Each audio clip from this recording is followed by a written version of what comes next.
ఖర్చు మాత్రం చెప్పరు. నేను అడుగుతా ఉన్నా, ఇవాళ సమాధానం చెప్పండి. ఎన్ని కోట్ల రూపాయలు ఇక్కడ మీరు ఖర్చు పెట్టారు వెళ్ళడానికి రావడానికి? కనీసం దారి ఖర్చులకు పనికొచ్చేటటువంటి ఎంఓఐలైనా చేసుకున్నారా, పెట్టుబడులైనా తీసుకొచ్చారా అంటే చంద్రబాబు నాయుడు గారు జనమంతా ఇలా అంటున్నారని చెప్పేసి ఆయన ఎక్కడ ఒక విచిత్రమైన మాట మాట్లాడాడు.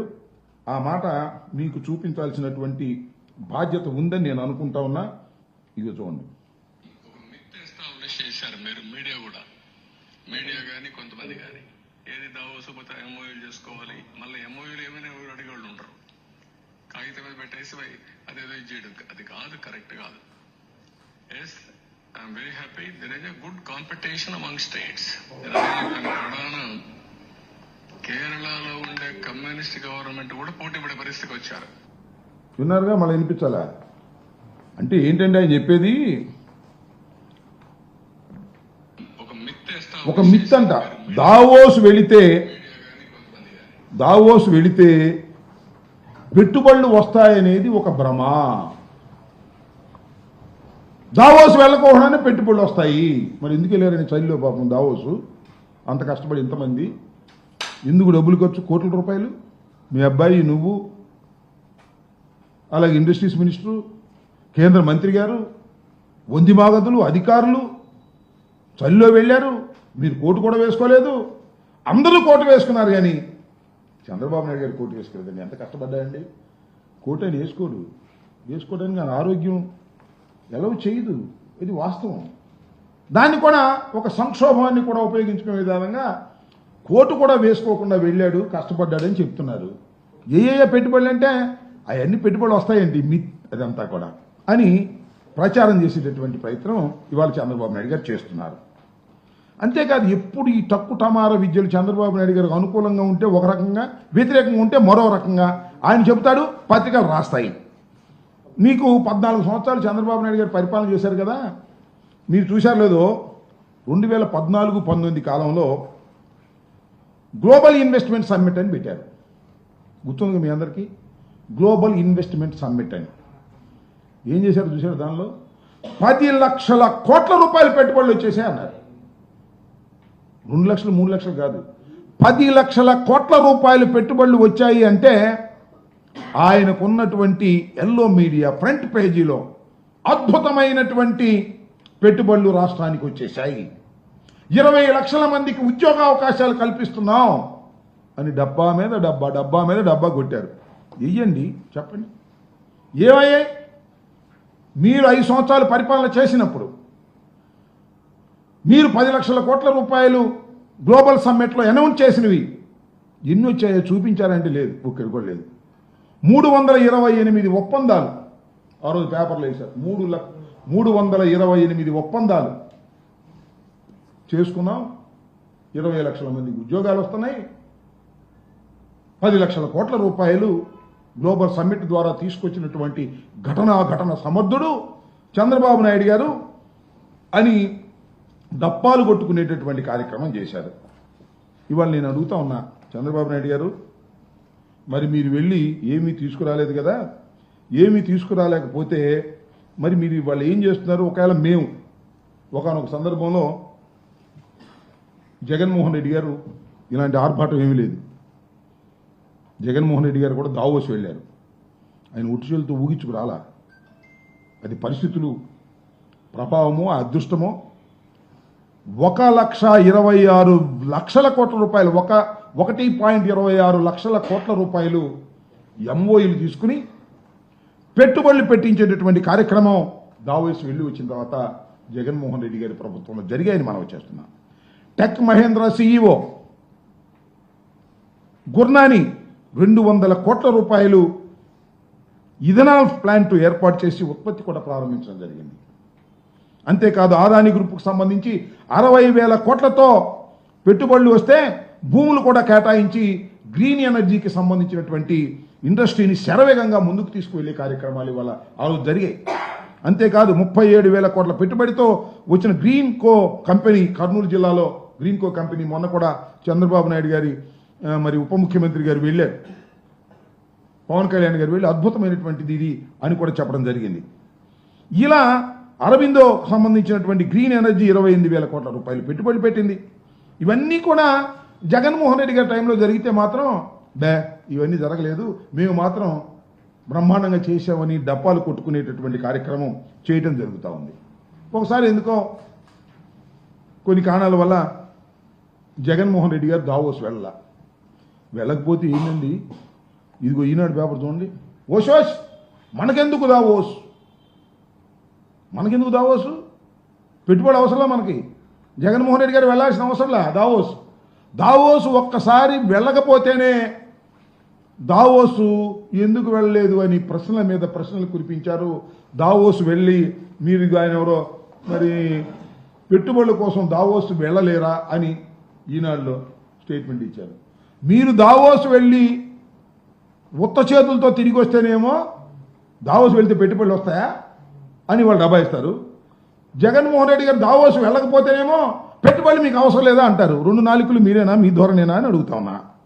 అదేమంటే అప్పుడు రాశారు వాళ్ళు, చంద్రబాబు నాయుడు గారు చెప్పాడు, పొరుగు రాష్ట్రాలను చూసి బుద్ధి తెచ్చుకోండి, పొరుగు రాష్ట్రాలు దావోసు వెళ్ళి ఎన్ని పెట్టుబడులు తీసుకొస్తున్నాయి, ఏమని జగన్మోహన్ రెడ్డి గారు మీరు దావోసు వెళ్ళలేదు, పొరుగు రాష్ట్రాన్ని చూసి బుద్ధి తెచ్చుకోండి అన్నారు. మరి ఇప్పుడు ఏం చెప్పాలి మేము? పక్కన మహారాష్ట్ర, పక్కన తెలంగాణ, వాళ్ళని చూసి మీరు బుద్ధి తెచ్చుకోవాలా? వాళ్ళు శుభ్రంగా వెళ్ళారు, కోట్లు వేసుకున్నారు, పెట్టుబడులు ఇచ్చారు, ఎంఓఎని తీసుకొచ్చారు. మరి చంద్రబాబు నాయుడు గారు కోట్లు వేసుకోలేదు, పెట్టుబడులు తీసుకురాలేదు. వాళ్ళ అబ్బాయి వెళ్ళాడు, ఇండస్ట్రీస్ మినిస్టర్ వెళ్ళాడు, రామ్మోహన్ నాయుడు వెళ్ళాడు, అందరూ ఊగించుకుంటా పెద్ద పెద్ద కోట్లు వేసుకొచ్చి ఊగించుకుంటా తిరిగి వచ్చారు. దీనికి మాత్రం ఏందండి దావోస్ వెళ్తే పెట్టుబడులు వస్తాయండి, రావు, ఎంఓఏ వేసుకుని సరిపోయిందా అంటారు ఇవాళ కోతలు. ఎట్టు పడితే అటు నాలుగు తిప్పేటటువంటి కార్యక్రమం నారా చంద్రబాబు నాయుడు గారు చేసేటటువంటి ప్రయత్నం చేస్తున్నారు. కట్టుకథలు వినిపించేటటువంటి ప్రయత్నం చేస్తారు. అసలు నిజంగానండి చాలా మెచ్చుకోవాలి. అసలు ఏ మాటకు ఆ మాట మన చంద్రబాబు నాయుడు గారిని, ఆయనకున్నటువంటి ప్రచార ఆర్భాటాలని, వారికి ఉన్నటువంటి ఉంగి మాగదుల్ని, వారికి ప్రచారం చేసే ఎల్లో మీడియాని అద్భుతంగా మెచ్చుకోవాలి. ఎందుకంటే బ్రహ్మాండమైన కథలు అల్లి చెబుతుంటారు. ఒక పగిలిపోయిన గ్లాసు కథ మీకు వినిపించేటటువంటి ప్రయత్నం నేను చేస్తాను. సావధానంగా ఇవ్వండి, కొద్దిగా పెచ్చుగా ఉంటుంది, అయినా పర్వాలేదు, ఓర్పుగా ఇవ్వండి. ఇలా బండారు వెండి బయట పెడదాం. దావోస్ లో ఇన్వెస్ట్మెంట్ సమ్మిట్కి వెళ్ళినప్పుడు ఒక హోటల్లో బస్ చేశారు.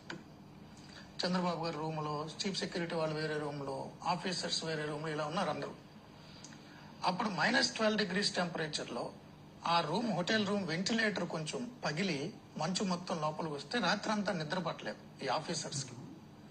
ఇబ్బంది పడి రగ్గులు కప్పుకొని చాలా ప్రయత్నాలు చేసి హోటల్ స్టాఫ్ ఫోన్ చేసి ఏదో రాత్రి అంతా ఇబ్బంది పడి కొంచెం తెల్లవారుజాము నిద్రపోయారు. మగతగా నిద్ర పట్టింది. తెల్లారేసరికి లేట్ అయింది. వాళ్ళు లేచేసరికి లేచి ఉండగానే చూస్తే వీఐపీ లేరు. సిఎస్పై ఫోన్ చేస్తే వీఐపీ లేరు, వచ్చారు అన్నారు. వీళ్ళు కంగారు వచ్చి గబగబా రెడీ అయిపోయి అప్పుడే ఎందుకు వెళ్ళిపోయారు అని చెప్పి వెళ్ళేసరికి ఇంకా స్టాల్స్ అన్ని ఓపెన్ కాలే. ఆంధ్రప్రదేశ్ స్టాల్ ఒకటే ఓపెన్ అయింది, మిగిలినవన్నీ అప్పుడప్పుడే వస్తున్నారు. అప్పటికే వచ్చినటువంటి కొంతమంది పారిశ్రామికవేత్తలు, ఫారినర్స్ ఆంధ్రప్రదేశ్ స్టాల్ దగ్గర ఉంటే వాళ్ళందరూ రగ్గులు, మఫ్లర్లు ఇవన్నీ కప్పుకుని ఉంటే పెద్ద పెద్ద ఇవన్నీ వేసుకుని అక్కడ అదే ఖద్దరు బట్టలతో అదే వ్యక్తి అలా కూర్చొని ఇన్వెస్ట్మెంట్స్ గురించి మాట్లాడుతున్నారు. ఆంధ్రప్రదేశ్ లో ఉన్న అవకాశాలు ఏంటి? ఈ ఆఫీసర్ సిగ్గుతో షై ఫీల్ అయ్యి వెళ్ళి, సార్ ఏంటి సార్ ఇంత ఎర్లీగా వచ్చేసారు, మా రూమ్ లో ఇలా జరిగిందంటే, అవును నా రూమ్ లో కూడా జరిగింది కదా సార్, మీరు ఇలా వచ్చారు ఎందుకు సార్, కొంచెం సేపు అంతా రావచ్చు కదా, ఎందుకు ఇంత చలిలో? నేను గవర్నమెంట్ డబ్బుతో వచ్చానయా, మనందరూ గవర్నమెంట్ ప్రజలు కట్టిన పన్నులతో విమానాల్లో వచ్చి హోటల్లో బస్ చేశాం. అందరికంటే 10 నిమిషాల ముందు నేను వస్తే నాకు ఎలాగా టైం వేస్ట్ చేయడం అనవసరం. అది హోటల్లో ఉండే బదులు ఇక్కడికి వచ్చా అనుకో, ఇతర స్టాల్స్ తో కంపీట్ చేస్తే మనం కొంచెం ముందు ఎక్కువసేపు మాట్లాడే అవకాశం వస్తుంది.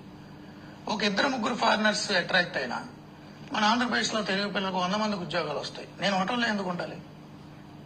ఇది చెప్తే ఆ ఆఫీసర్ కళ్ళమ్మ నీళ్లు వచ్చినాయి. నాకు ఆయనలే చెప్పారు. అదే ఆయన విజన్, ఆయన కష్టం. దావోస్ లో మీటింగ్ జరుగుతుంది కదా, ఇండస్ట్రియల్ సమ్మిట్ పూర్ణరావు గారు కూడా అందరినీ ఆయన టీం దావోస్ వెళ్ళాడు. వెళ్ళిన తర్వాత అందరు మీటింగ్ పొద్దున్నే టైం 9కు ఎంత ఫిక్స్ చేసుకున్నారు. ఈయన ఫోటోస్ అని ఇట్లా రూమ్స్ ఉంటాయి కదండి, ఈయన ఆయన చెప్పాడు కదా, నేను మీకు చెప్తున్నాను, నేను చూడలేదు సార్. ఆయన అంత పెద్ద మనిషి, ఆయన నాకు ఫోన్ చేసి చెప్పాల్సి అవసరం లేదు. ఇట్లా రూములు మొత్తం ఇట్లా కట్టుకొని రూములు ఉన్నాయంట. విపరీతం అక్కడ -10 degrees అరవచ్చండి. దావోస్ అంటే యూరోప్ అంతా విపరీతం చలి ఉంటుంది. విపరీతం చలిలో వీళ్ళ కర్మగాలి వీళ్ళున్న వింగ్ మొత్తం గ్లాస్ ఏదో పగిలింది. విపరీతమైన చలి అంటే భయంకరమైన చలి. మంచి వస్తుంది. పడుకోవాలి ఫోన్ చేస్తే మేము ఏం చేయాలి ఉన్నారట. పోట్ల నైట్ 12 అయిపోయింది 100 అయిపోయింది మేము ఏం చేయాలంట. దుప్పట్లు కప్పుకొని పరుపులు కప్పుకొని నిద్ర పట్టక 4 గంటలకు 5 గంటలకు ఆయన స్టాఫ్ ఆయనతో పాటు వెళ్ళిన ఐఏఎస్లు ఐపీఎస్లు పెద్ద పెద్ద ఆఫీసర్లు కానీ చంద్రబాబు గారి సెక్రటరీ కానీ సెక్యూరిటీ కానీ పడుకున్నారట. పడుకొని లేచినట్టు 9 అయిందంటాయి. అయ్యో టైం అయిపోయిందని ఇంకొక లేచి చంద్రబాబు గారు సీఎస్ ఫోన్ చేశారట. ఎక్కడున్నారు సార్ అంటే, సార్ మీటింగ్ లో ఇక్కడికి వచ్చారు, ఇక్కడ ఎగ్జిబిషన్ దగ్గరికి వచ్చారు అని చెప్పి వీళ్ళు రెడీ పరిగెత్తుకొని వెళ్ళారట. చంద్రబాబు గారు అన్ని షాపులు గుజరాత్ అన్ని రాష్ట్రాలు స్టాల్స్ అన్ని మాట్లాడుకుంటూ పోతే సన్ రైజ్ ఆంధ్రప్రదేశ్ అని పోతుందట. పోతే చంద్రబాబు గారు ఒకటే మామూలు షర్టు వేసుకొని చుట్టూ ఫారినర్స్ 10 మంది వేసుకొని చెప్తున్నట, ఆంధ్రప్రదేశ్ చాలా గొప్పది, మొత్తం సముద్రం ఉంది, 900 కిలోమీటర్ల సముద్రం ఉంది, మీరు పెట్టుబడులు పెడితే చాలా గొప్పగా ఉంటది, భూమి బద్దలైపోద్ది, అందరు రండి. ఆయనకు అలవాటే కదా, ఎవరిని బతి వాళ్ళకొని తెచ్చుకోవచ్చు ప్రజెంటేషన్ ఇస్తున్నట. అదే ఇస్తున్నట. సార్ ఏమ్మా అన్నట. సార్ సారీ సార్, రాత్రి మాది ఇట్లా పగిలిపోయి బాధతో మంచుతో నిద్రపట్టాలంటే నారం కూడా పగిలింది అన్నట. సార్ మరి మీ నిద్ర అంటే ఏమన్నా నిద్ర పొద్దున్నే రోజు నిద్రపోకపోతే ఏం కాదు కదా, మనం ఆంధ్రప్రదేశ్ ప్రజల సొమ్ముతో ఇక్కడికి వచ్చాం కదా, వాళ్ళ డబ్బుతో వచ్చి మనం పగలు పడుకుంటే ఎట్లా, నేను ఒక 10 నిమిషాలు ముందు వచ్చానుకో, ఈ కదమ స్ట్రీట్లు స్టాల్ ఓపెన్ చేయకముందే నేను ముందు వచ్చానుకో, వచ్చి నేను మాట్లాడానుకో, ఏదైనా ఒక కంపెనీ వచ్చినా కానీ ఏ వెనకబడి రాయలసీమనో ఉత్తరాంధ్ర పెట్టామనుకోండి, ఒక 100 కుటుంబాలు బాగుపడదు, దాని ద్వారా ఒక 5-6 వేల మంది హ్యాపీగా ఉంటారు కదా, వాళ్ళ భవిష్యత్తు ముఖ్యమైన ముందు వచ్చాను అన్నట్టు. అలా మాట చెప్పగలను నాకు.